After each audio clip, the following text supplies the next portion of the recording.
On the night of June 10th, 1912, shortly after midnight, a stranger with malicious intentions broke into a home in the sleepy town of Villisca, Iowa.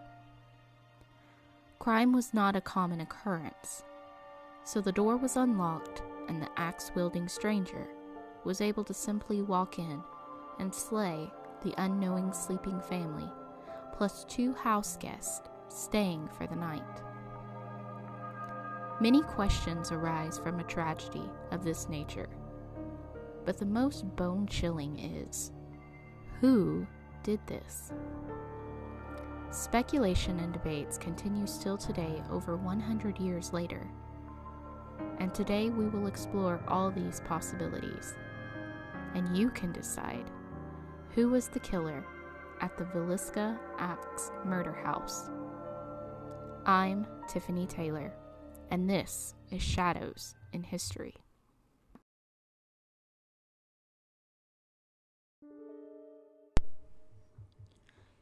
Joe and Sarah Moore lay sleeping unsuspectingly in their home along with their 4 children, Herman, age 11, Catherine, age 10, Boyd, age 7, and Paul, age 5, along with 2 house guests, Lena and Ina Stillinger, ages 12 and 9, when the stranger broke into their home.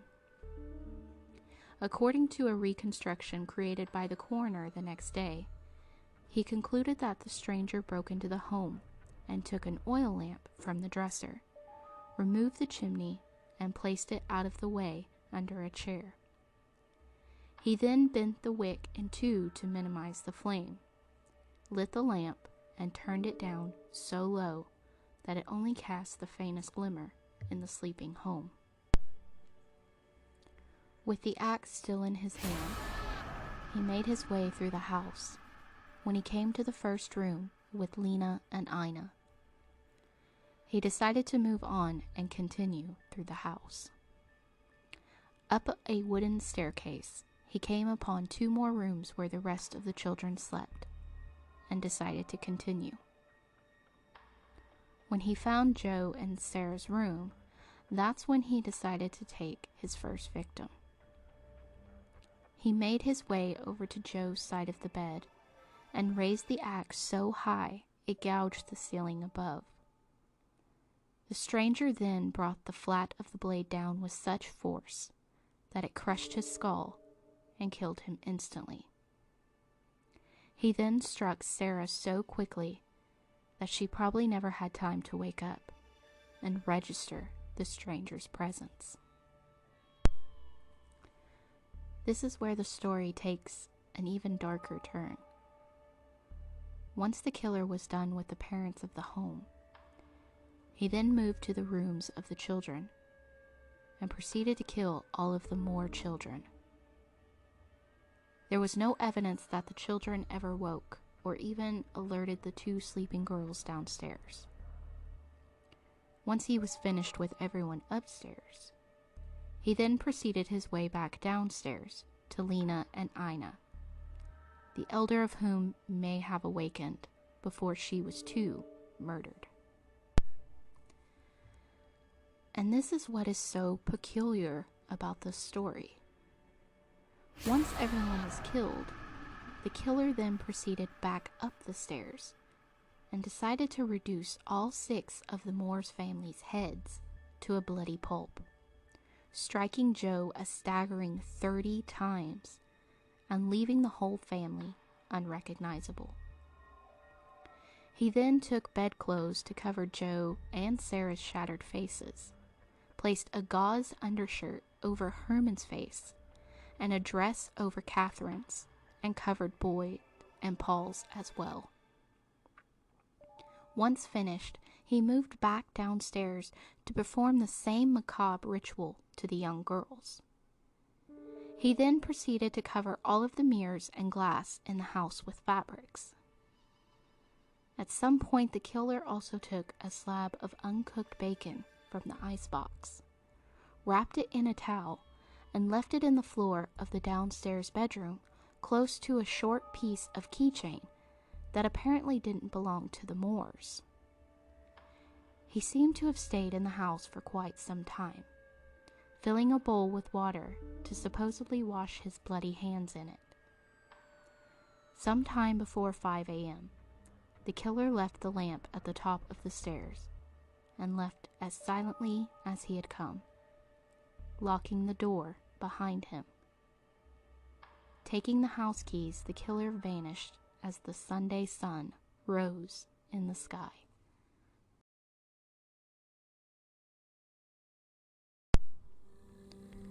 The Moores were not discovered until several hours later, when a neighbor, worried by the absence of any sign of life in the normally boisterous household, telephoned Joe's brother, Ross, and asked him to investigate. Ross found a key on his chain that opened the front door, but barely entered the house before he came rushing out again, calling for Villisca's marshal, Hank Horton. That set in train a sequence of events that destroyed what little hope there may have been of gathering useful evidence from the crime scene. Horton brought along Doctors J. Clark Cooper and Edgar Howe and Wesley Ewing, the minister of the Moores Presbyterian congregation. They were followed by the county coroner, L.A. linguist, and third doctor, F.S. Williams, who became the first to examine the bodies and estimate a time of death. When a shaken Dr. Williams emerged, he cautioned members of the growing crowd outside, quote, "Don't go in there, boys. You'll regret it until the last day of your life." End quote. Many ignored the advice. As many as 100 curious neighbors and townspeople tramped as they pleased through the house, scattering fingerprints, and in one case, even removing fragments of Joe Moore's skull as a macabre keepsake. The most obvious suspect may have been Frank Jones, a tough local businessman and state senator who was also a prominent member of Villisca's Methodist Church. Edgar Epperly, the leading authority on the murders, reports that the town quickly split along religious lines, the Methodists insisting on Jones' innocence, and the Moores Presbyterian congregation convinced of his guilt. Though never formally charged with any involvement in the murders, Jones became the subject of a grand jury investigation and a prolonged campaign to prove his guilt, which destroyed his political career. Many townspeople were certain he used his considerable influence to have the case against him quashed. There were at least two compelling reasons to believe that Jones had nursed a hatred of Joe Moore. First, the dead man had worked for him for 7 years, becoming the star salesman of Jones's farm equipment business. But Moore had left in 1907, dismayed perhaps by his boss' insistence on hours of 7 a.m. to 11 p.m., 6 days a week, and set himself up as a head-to-head rival, taking the valuable John Deere account with him. Worse, he was also believed to have slept with Jones's vivacious daughter-in-law, a local beauty whose numerous affairs were well known in a town thanks to her astonishingly indiscreet habit of arranging trysts over the telephone at a time when all calls in Villisca had to be placed through an operator.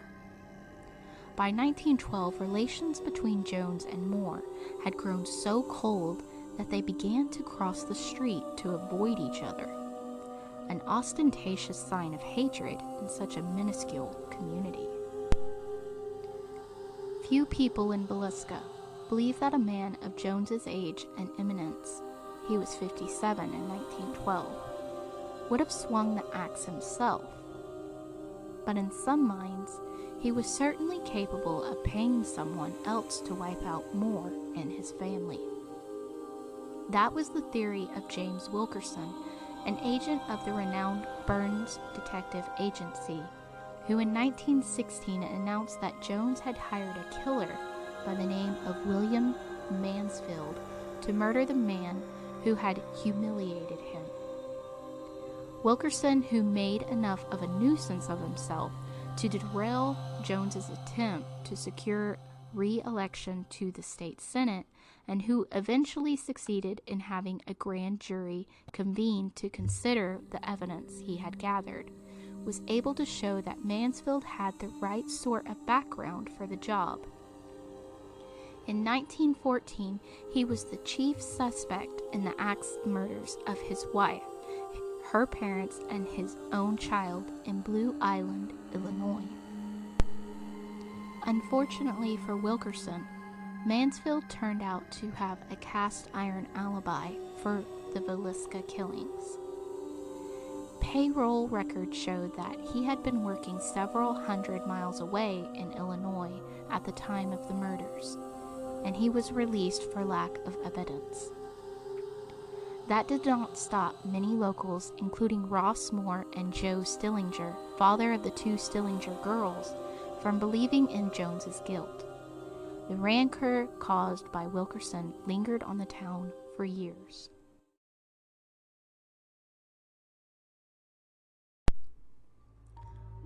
For others, though, there was a far stronger and far stranger candidate for the Axeman.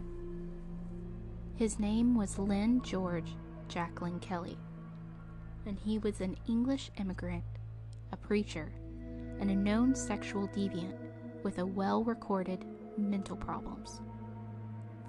He had been in the town on the night of the murders and freely admitted that he had left on a dawn train just before the bodies were discovered. There were things about Kelly that made him seem an implausible suspect, not least that he stood only 5'2" and weighed 119 pounds. But in other ways he fit the bill. He was left-handed, and a coroner linguist had determined from an examination of blood spatters in the murder house that the killer probably swung his axe that way. Kelly was obsessed with sex and had been caught peering into windows in Villisca 2 days before the murders. In 1914, living in Winter, South Dakota, he would advertise for a girl stenographer to do confidential work, and that ad placed in the Omaha World Herald would also specify that the successful candidate must be willing to pose as a model. When a young woman named Jessamine Hodgson responded, she received in return a letter described by a judge as, quote, so obscene, lewd, lascivious, and filthy as to be offensive to this honorable court and improper to be spread upon the record thereof, end quote. Amongst his milder instructions, Kelly told Hodgson that she would be required to type in the nude. Investigation soon made plain that there were links between Lynn Kelly and the Moore family. More sinister for those who believed in the little preacher's guilt was the fact that Kelly had attended the Children's Day service held at the Villisca's Presbyterian Church on the evening of the murders. The service had been organized by Sarah Moore and her children, together with Lena and Ina Stillinger, had played prominent parts dressed up in their Sunday best.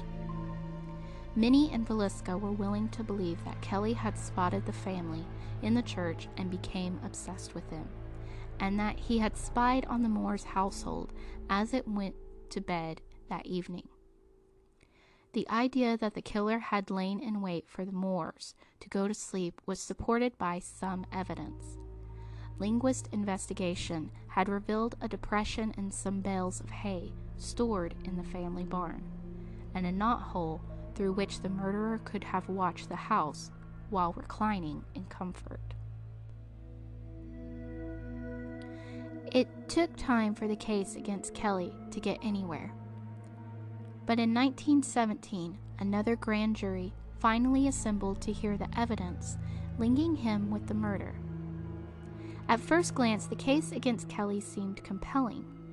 He had sent bloody clothing to the laundry in nearby Macedonia, and an elderly couple recalled meeting the preacher when he alighted from a 5:19 a.m. train from Villisca that June 10th, and being told that gruesome murders had been committed in the town. A hugely incriminating statement, since the preacher had left Villisca 3 hours before the killings were discovered.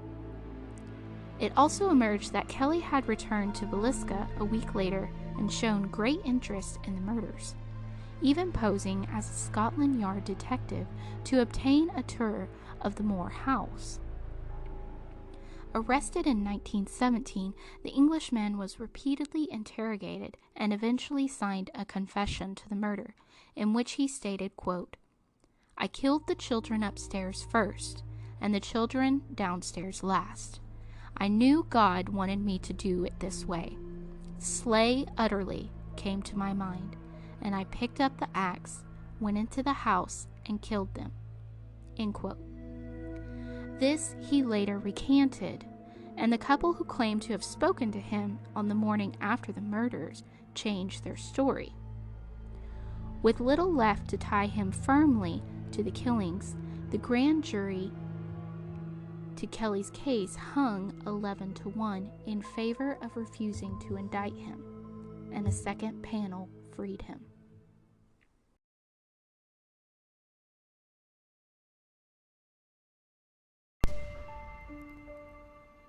So what do you believe? Do you think Joe had an affair that sent waves of divide in the community? Or that a mentally ill preacher preyed upon the family simply just because he could? We may never know the truth, but it stands as a grisly reminder to always be careful and always lock your doors. That is all for today's episode. I'm your host, Tiffany Taylor. Thanks for joining me, and be sure to tune in next time when we explore shadows in history.